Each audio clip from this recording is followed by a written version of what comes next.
क्या आप जानते हैं कि आज हार्वर्ड से लेकर पूरी दुनिया में जिस योग का डंका बज रहा है उसका पहला आचार्य कौन था?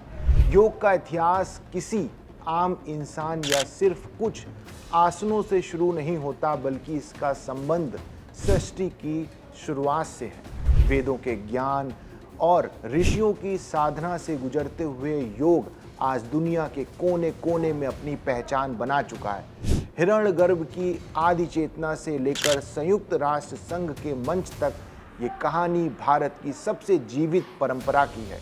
नमस्ते, मेरा नाम है अंशुल शर्मा और आप देख रहे हैं दैनिक जागरण।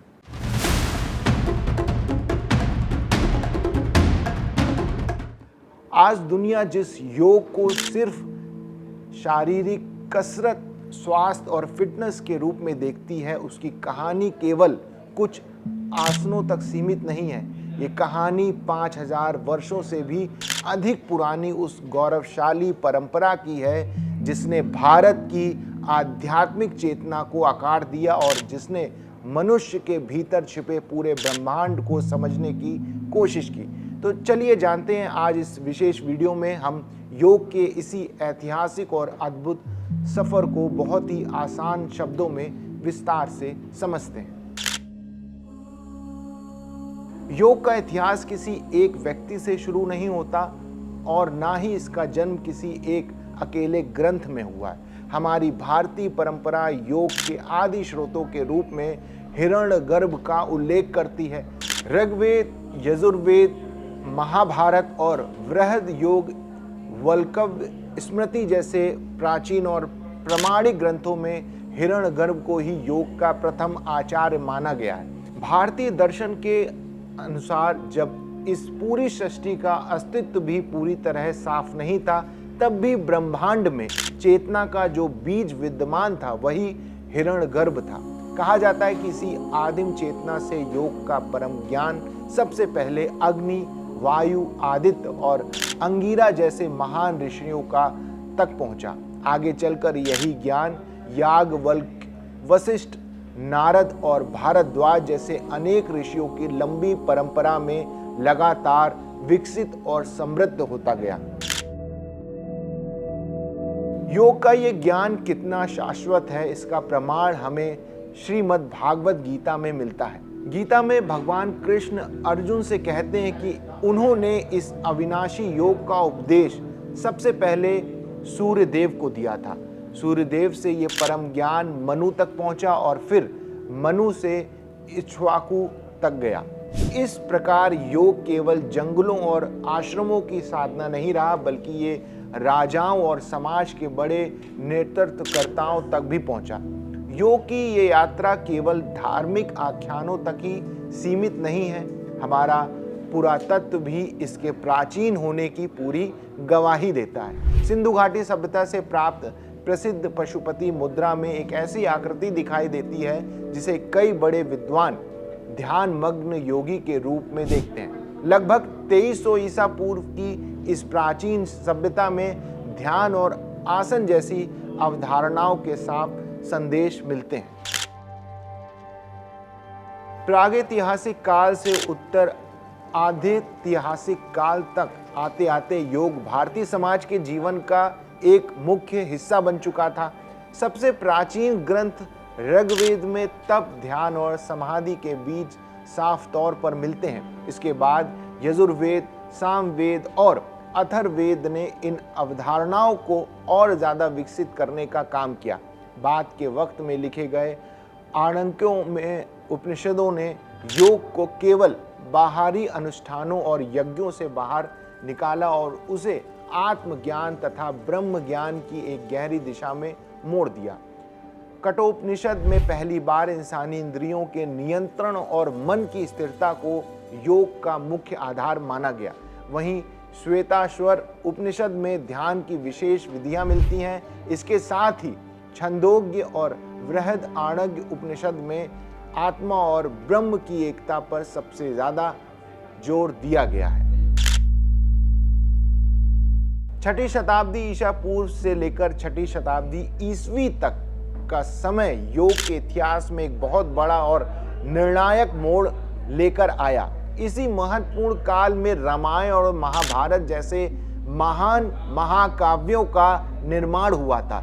इस दौरान भगवत गीता ने योग को एक बिल्कुल नई दिशा देने का काम किया। भगवान श्री कृष्ण ने कुरुक्षेत्र के मैदान में अर्जुन के सामने कर्म योग, ज्ञान योग और भक्ति योग की अद्भुत अवधारणाएं रखी।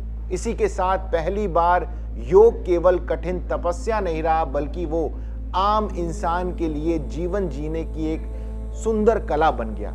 इसी काल में महर्षि पतंजलि ने योग सूत्र की रचना की। पतंजलि ने योग को चित्तवृत्ति निरोध कहकर परिभाषित किया। उन्होंने योग को 8 अंगों यम, नियम, आसन, प्राणायाम, प्रत्याहार, धारणा, ध्यान और समाधि में विभाजित किया, जिसे हम अष्टांग योग कहते हैं। आज पूरी दुनिया जिस योग को जानती है, उसकी असली बौद्धिक नींव महर्षि पतंजलि ने ही रखी थी।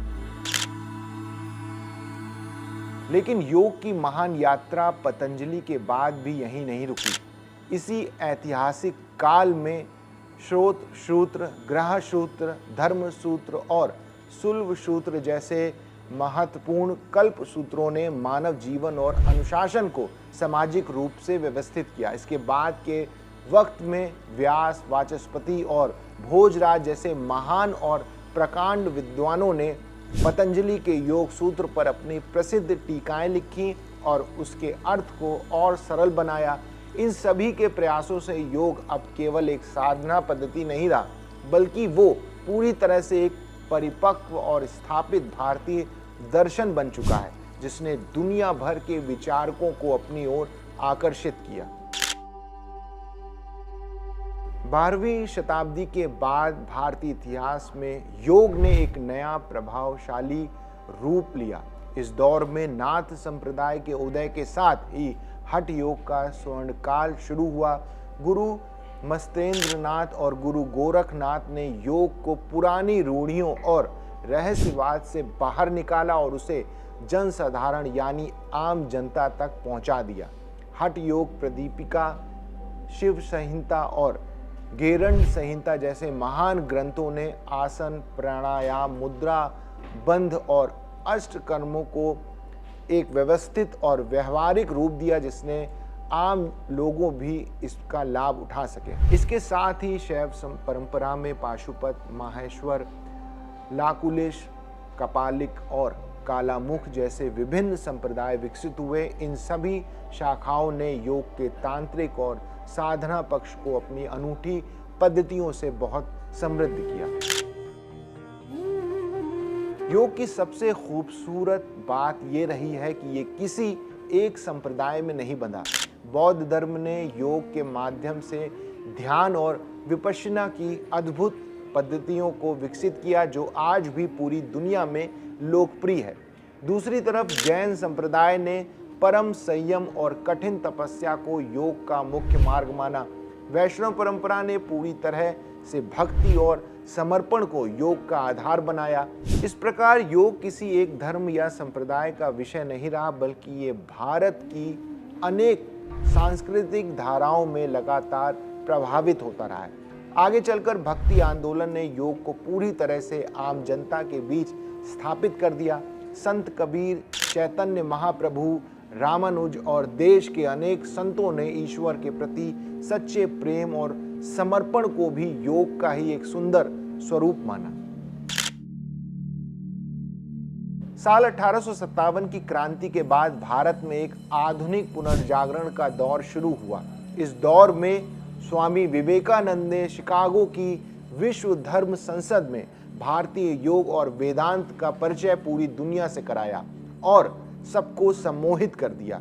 उसके बाद श्री अरविंद ने योग के माध्यम से चेतना के विकास की बात की। आधुनिक युग में स्वामी शिवानंद, स्वामी कुलवयानंद, BKS अयंगर और पट्टाभी जोइस जैसे योग गुरुओं ने योग की आधुनिक विज्ञान, चिकित्सा और शारीरिक स्वास्थ्य से जोड़कर दुनिया के सामने रखा। इसी का परिणाम था कि साल 2014 में संयुक्त राष्ट्र महासभा ने भारत के प्रयास से 21 जून को अंतर्राष्ट्रीय योग दिवस घोषित किया। आज वर्तमान में दुनिया के 190 से अधिक देशों में करोड़ों लोगों द्वारा योग का नियमित अभ्यास किया जा रहा है। तो योग की सबसे बड़ी उपलब्धि शायद ये नहीं है कि वो दुनिया के हर महाद्वीप और हार्वर्ड जैसे बड़े संस्थानों तक पहुंच गया है। उसकी सबसे बड़ी उपलब्धि तो ये है कि हजारों वर्षों के लंबे सफर के बाद भी वो आज मनुष्य को वही संदेश देता है जो सदियों पहले हमारे ऋषियों ने दिया था कि मनुष्य के भीतर का ब्रह्मांड बाहर के दृश्य ब्रह्मांड से कम विशाल नहीं है। और शायद इसी गहरे कारण से योग केवल एक शारीरिक व्यायाम नहीं है, वो भारत की सबसे लंबी, सबसे प्राचीन और सबसे जीवित परंपराओं में से एक है, जो हिरण्यगर्भ से शुरू होकर आज अंतर्राष्ट्रीय योग दिवस तक की यात्रा में भी उतनी ही प्रासंगिक है जितनी हजारों वर्ष पहले थी। आपको भारत की इस अनूठी धरोहर की कहानी कैसे लगी, हमें कमेंट्स करके ज़रूर बताइए। वीडियो को लाइक करें, शेयर करें और वीडियो पसंद आया है तो चैनल को सब्सक्राइब करें। बाकी देश दुनिया की बड़ी खबरों के लिए देखते रहिए दैनिक जागरण।